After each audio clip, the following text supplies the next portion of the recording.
we're jumping straight into a set of 7-step quiet time devotional notes today. Yeah, specifically looking at the biblical book of Ezekiel, chapter 45. Right.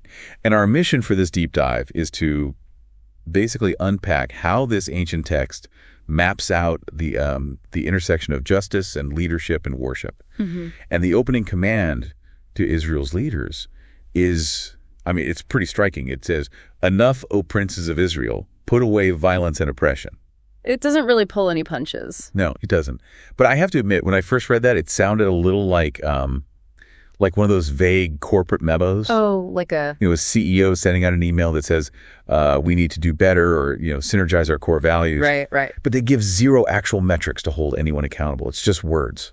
Well, the text here is actually the exact opposite of a vague memo. It doesn't stop at that lofty rhetoric about ending violence. It instantly pivots into rigid, trackable economic metrics. Wait, really? Yeah. The passage mandates standardized measurements. It demands a just ephah and a just bath, which... those were measurements for? Yeah, they're units for measuring things like grain and oil. Okay. And then it goes after the money itself, literally dictating that a shekel must equal 20 gerahs. It defines the exact weights for their larger currency, too, the mina. Wow, so they are suddenly, auditing the marketplace. Exactly. How does a command to stop oppression turn into spreadsheet math and, fixing the scales at the local bakery? So the underlying logic in the source material is that you cannot have a functioning spiritual community if the baseline of social trust is broken. Oh, I see. Right. Because if a citizen thinks the merchant is rigging the scales to steal their grain, or if the local government is devaluing the currency, well, society fractures. Yeah, people get resentful. Exactly. Divine justice in this framework isn't some theoretical philosophy you just talk about at a weekend service. It is the literal physical weights in your pocket on a Tuesday. That makes total sense. Yeah. Economic fairness is like the foundational building block for any communal stability. It really is. Because if you feel cheated at the grocery store, you're not exactly in the headspace to go to a community gathering and, sing alongside the store owner. Right, you'd be furious. Yeah, you have to establish that baseline economic trust before you can focus on anything higher. And the text actually reflects that shift, doesn't it? It does. Once the economic rules are set, the leaders, the princes, are given very active duties. Right. They aren't just told what not to do, like stop evicting people. They are mandated to supply the festivals and Sabbaths with specific fractions of wheat, barley, oil, and I think 1 sheep from every flock of 200. Yes. The prince holds the social and financial responsibility to provide those offerings. He is essentially funding the national worship using the contributions gathered from the people. Okay, but if the prince is controlling the treasury, enforcing the market weights, and supplying all the materials for the temple, isn't that just a dictatorship? It sounds like it. Yeah, it sounds like a total fusion of government and religion, where one guy just holds all the cards. It might look like a monopoly on power at first glance, but the text institutes a very strict separation of duties. Oh, okay. The prince provides the materials, yes, but he is barred from officiating the sacrifices. The religious responsibility is shared. Okay, so who does the actual... The priest. The priest is the only one who actually performs the atonement rituals, like placing the blood of the sin offering on the temple doorposts and the corners of the altar.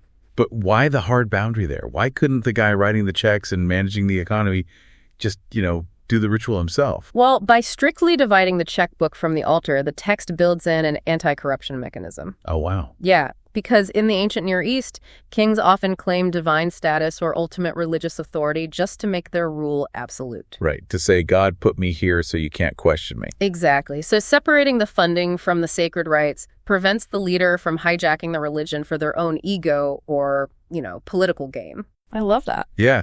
The prince has to submit to a spiritual authority outside of himself. Yeah. He facilitates the community's worship, but he doesn't own it. That is fascinating. Now, the devotional notes we're working from take this ancient economic and temple structure and apply it to modern leadership. Mm-hmm. But how does that bridge actually work? The source jumps from an ancient prince in Ezekiel to the modern-day New Testament church, which feels like a pretty massive leap. It is a leap, but the theological bridge hinges on the concept of the temple itself. Okay. In Ezekiel, the physical temple is the center of the community's relationship with the divine. The source notes that the New Testament reframes this. viewing the modern church like the gathered people themselves as the new temple where the Holy Spirit dwells. Oh, I see.